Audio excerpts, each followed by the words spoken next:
بسم اللہ الرحمن الرحیم۔ میرے ساری یوٹیوب فیملی کو السلام علیکم۔ آج آپ کے سامنے ایک بہت اہم موضوع رکھنا چاہتا ہوں۔ آج کا کرنٹ ایشو، موجودہ حالات کے پیش نظر فلسطین کا مسئلہ۔ فلسطین وہ علاقہ جو دنیا کا قدیم ترین آبادی والا علاقہ شمار ہوتا ہے، ایک ایسا علاقہ جو آج دنیا میں موجود تینوں ابراہیمی مذاہب جو مانے جاتے ہیں، حضرت ابراہیم علیہ السلام کی نسل کے اندر جو وجود میں آئے، ان تینوں مذاہب میں مقدس مقام مانے جانے والا فلسطین آج انگاروں میں دہک رہا ہے۔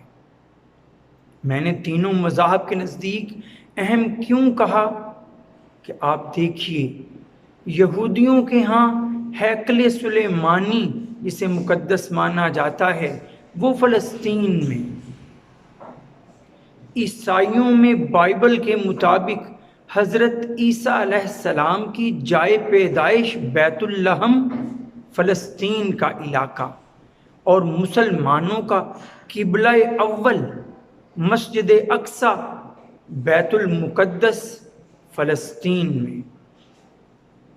لیکن آج کیا صورتحال ہے کہ مسلمان جو ایک محدود علاقے میں پہلے ہی سمٹ چکے ہیں، غزہ کے علاقے میں یا مغربی کنارے میں، فلسطین کے ان پر غزہ کے علاقے میں ظلم کے پہاڑ گرا دیے گئے ہیں،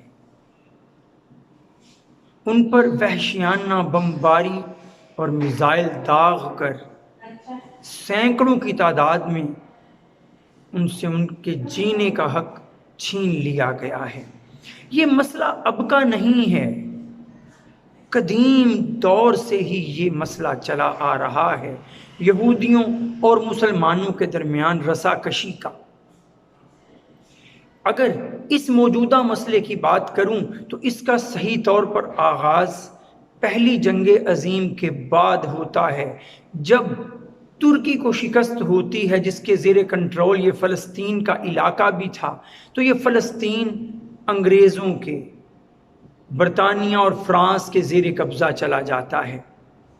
وہاں سازش کے تحت یہودیوں کی آباد کاری شروع کی جاتی ہے، ایک تحریک جنم لیتی ہے، صہیونی تحریک، یا جسے زیونزم کہا جاتا ہے۔ زیون پہاڑوں کے نام ہیں جسے مقدس مقام سمجھتے ہیں یہودی، تو اپنے مقدس مقامات کی طرف واپسی کی انہوں نے جو تحریک چلائی وہ انہی پہاڑوں کی نسبت سے زیونزم کہلائی۔ اس کے تحت آباد کاری شروع ہوتی ہے اور باقاعدہ اس پہ آشیرواد حاصل ہوتا ہے امریکہ کا اور برطانیہ کا یہودیوں کو۔ پہلے برطانیہ اس تحریک کا امام بنا رہتا ہے یہودیوں کے لیے، جبکہ دوسری جنگ عظیم کے بعد جب برطانیہ نکلنے کا فیصلہ کرتا ہے فلسطین سے، تو 14 مئی 1948 کو یہودی فلسطین میں اپنی آزاد ریاست اسرائیل کا اعلان کر دیتے ہیں، اور اسے باقاعدہ سرپرستی تب حاصل ہو جاتی ہے امریکہ کی۔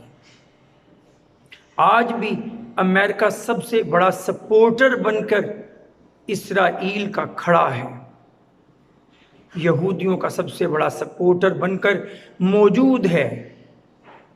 آج ہی کی بات کروں، سلامتی کونسل کے آج ہونے والے اجلاس کو 14 باقی اس کے ممبران ممالک نے توثیق کی کہ آج اس کا اجلاس ہو، لیکن امریکہ نے اسے آج بھی مؤخر کروا دیا۔ پھر بات کروں میں تو مزید یہ کہوں کہ کئی اس میں ادوار چلتے رہے۔ کبھی 1948 میں ہی 5 عرب ممالک نے مل کر اسرائیل کے خلاف جنگ لڑی، لیکن شکست سے دوچار ہوئے۔ 1967 میں پھر سے 3 عرب ممالک نے جنگ لڑی، لیکن پھر شکست مقدر ٹھہری۔ اور آج بھی یہ حال ہے، آج بھی یہ حال ہے کہ مسلمان آپس میں تتر بتر ہیں، آپس میں انتشار کا شکار ہیں۔ کہاں وہ اپنے فلسطینی بھائی بہنوں کی مدد کے لیے اٹھ کھڑے ہو سکیں؟ کبھی ترکی آواز بلند کر دیتا ہے، کبھی پاکستان کی طرف سے کوئی آواز فلسطینیوں کے حق میں اٹھتی نظر آتی ہے، لیکن حقیقت حال میں، صحیح معنوں میں، فلسطینیوں کی مدد اللہ کے سوا فی الحال دنیا میں موجود نظر نہیں آتی کہ یہ مسلمان اپنے مفادات کا کھیل کھیل رہے ہیں اور انہیں دوسروں کے مفادات سے اس قدر غرض نہیں۔ وہ مصر جو عرب اسرائیل کی جنگوں میں پیش تھا، اس نے ہی سب سے پہلے 1978 میں کیمپ ڈیوڈ کے معاہدے کے ذریعے اسرائیل کو تسلیم کر لیا۔ لیکن آج بھی اقوام متحدہ کے 192 ممالک میں سے 28 غیور مسلمان ممالک ایسے ہیں جنہوں نے ابھی تک اسرائیل کو تسلیم نہیں کیا۔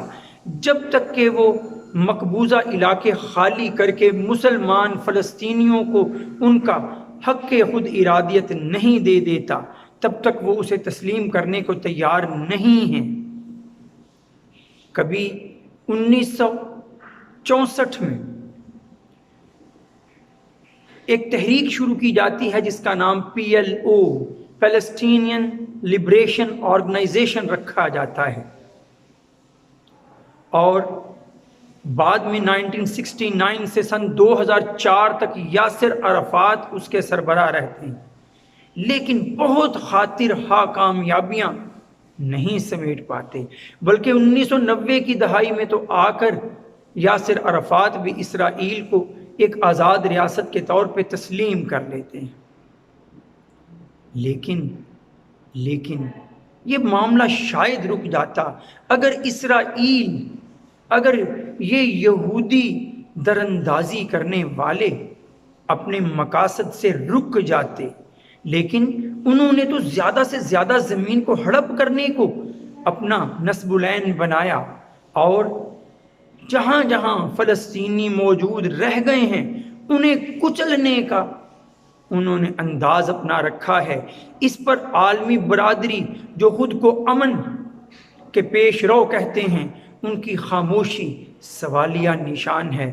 ہمیں بھی سوچنا چاہیے کہ جب تک ہم اپنے حقوق کے لیے مل کر نہیں اٹھیں گے، مل کر آواز بلند نہیں کریں گے، کوئی ہمارے لیے کچھ نہیں کرے گا۔ وآخر دعوانا ان الحمد للہ رب العالمین۔ السلام علیکم۔